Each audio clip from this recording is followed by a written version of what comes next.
दो और ऐसी बहुत बड़ी दिक्कतें हैं जो घर में यदि हुई तो नुकसान होना तय है। बताता हूं, लेकिन कर्क, सिंह और कन्या राशि का हाल बताने के बाद। कर्क राशि के लिए यह दिन बहुत अच्छा नहीं कहा जा सकता। मन आपका व्यथित होगा, पटरी से उतर भी सकता है, किसी की तरफ मन में झुकाव उत्पन्न होगा, अचानक किसी नए व्यक्ति की तरफ झुकाव उत्पन्न होगा और वहां आपको खासी दिक्कतें हो जाएंगी आगे जाकर। इससे बचने की कोशिश कीजिएगा। दूसरी बात यह है, अपने स्वास्थ्य का बहुत ख्याल रखना है, खासतौर से सर्दी, नज़ला, जुकाम, बुखार, इन सब का ध्यान रखना है। शरीर में दर्द ना हो, इस बात का भी आपको बहुत ख्याल रखना है। और एक छोटी सी सावधानी और आपको बरतने की आवश्यकता है, इस दिन धन उधार मत दीजिएगा। उपाय क्या करेंगे? इस दिन को बेहतर बनाने के लिए आप दुम दुर्गाय नमः का जप कीजिए, अपने काम पर जुट जाइए, या फिर नमः शिवाय का जप कर लीजिए और अपने काम पर जुट जाइए। प्रभु जी सब ठीक करेंगे। सिंह राशि के लिए लाभ का दिन है। ये दोपहर के बाद ऐसा समय है जिसमें आपको लाभ हो सकता है, इसलिए आप खूब मेहनत से आगे बढ़ें, निश्चिंत होकर आगे बढ़ें। बस एक सावधानी ज़रूर ये बरतिएगा कि घर के बुजुर्गों के स्वास्थ्य का बहुत ख्याल रखिएगा। और यदि आप पब्लिक लाइफ में हैं तो विशेष रूप से अपना ख्याल रखने की ज़रूरत है आपको। बाकी कुल मिला के अच्छा समय है, आगे बढ़िए, मेहनत कीजिए, प्रभु जी सब ठीक करेंगे। उपाय के तौर पर आप गायत्री का जप अवश्य कर लीजिएगा, पूरी एकाग्रता के साथ। जितना समय हो उतना जप करके फिर अपने काम पर जुटें, प्रभु सब ठीक करेंगे। कन्या राशि, लाभ का दिन है ये। भाई बहन की वजह से आपको लाभ की प्राप्ति होगी। संतान पक्ष का थोड़ा सा ध्यान रखना पड़ेगा, लेकिन फिर भी संतान पक्ष की उन्नति होती नजर आ रही है और आपके साथ संबंध भी बेहतर होते नजर आ रहे हैं। एक बात मैं यहाँ ज़रूर ये कहना चाहूँगा कि लाभ की बहुत ज़्यादा अपेक्षा ना रखें, लेकिन नुकसान नहीं होगा इस दिन, ये तय है। हाँ, एक सावधानी बरतने की ज़रूर आपको आवश्यकता है, और वो ये है कि अपने भाई बहनों पर बहुत ज़्यादा निर्भर मत होइएगा, या जहाँ आपके निजी संबंध हैं, समझ रहे होंगे आप, वहाँ बहुत ज़्यादा निर्भर मत होइएगा, अन्यथा नुकसान होगा। उपाय क्या करना है? इस दिन को बेहतर बनाने के लिए आपको 8 वर्ष से छोटी कन्या को भोजन कराना है, बड़े सेवा भाव से। प्रभु सब ठीक करेंगे। विनीता जी से बात करते हैं, पटना से हमारे साथ हैं जी। राम राम। राम राम गुरु जी, कोटि कोटि नमन गुरु जी।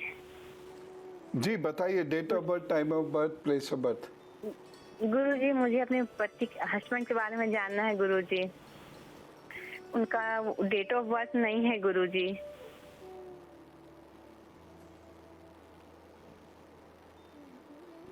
फिर बच्चे का बता दीजिए। गुरु जी मैं अपना बता दूं?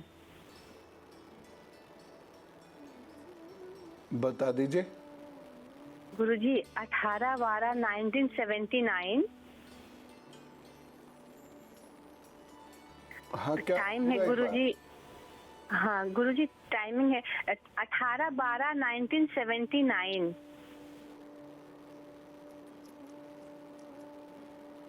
टाइमिंग है गुरु जी रात्रि के 12:55। 12:55 रात्रि के गुरु जी।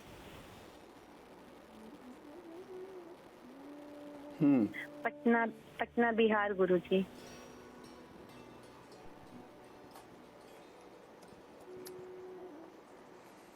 जी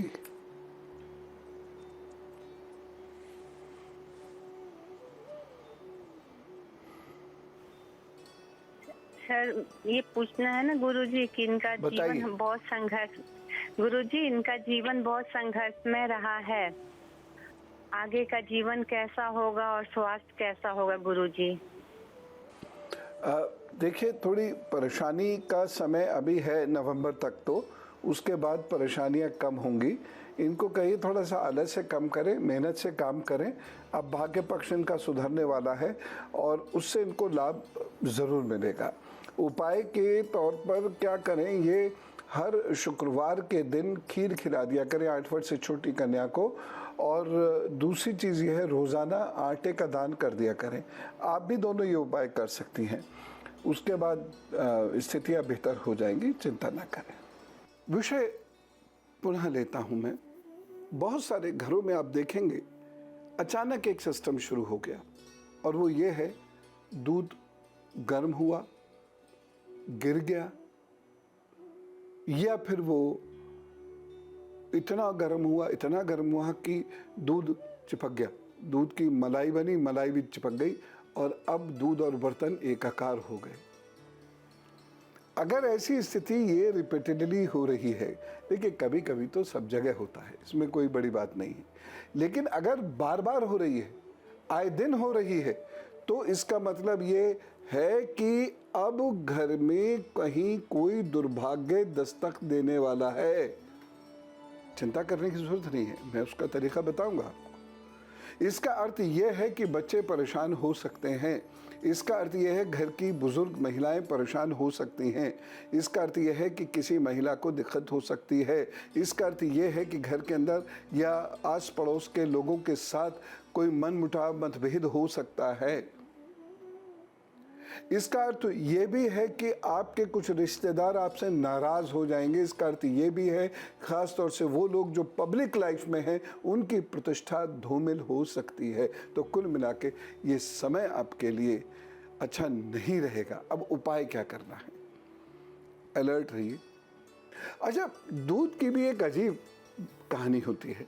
आप जितनी देर खड़े हुए उसे देख रहे हैं, बड़ा शांत रहेगा, और जैसी जरा सी निगाह घुमाई उबल के गिर जाएगा। जैसे बच्चे नहीं होते, ये टेंडेंसी होती है ना दूध की। बहुत सारे लोगों ने इसे रियलाइज किया होगा, तो दूध गिर जाता है, हमसे तो अक्सर गिरता है। लेकिन अलर्ट रहे, बिल्कुल ऐसे गिरने नहीं देना मुझे तुझको। और दूसरा काम ऐसे में ये करना है कि जब रात में आप फाइनली गैस बंद करें, तो दूध के छींटे मारकर फिर नॉब बंद करें। और घर में रात में झूठे बर्तन मत छोड़िए, सारे धोकर करीने से लगाकर फिर सोने जाइए। ये ध्यान रखने की बात है। अगर आपने ये उपाय कर लिया तो फिर कुछ भी नहीं होगा। अन्यथा ये जिस परेशानी के संकेत हैं वो मैंने आपको बता दिया। दूध गिरने से परेशानी नहीं आ रही है, दूध गिरना संकेत है कि जो परेशानी आ रही है, जिसका मैंने अभी आपसे जिक्र किया। तो ये उपाय करके निश्चिंत हो जाइए, उसमें कोई टेंशन लेने की बात तो है ही नहीं।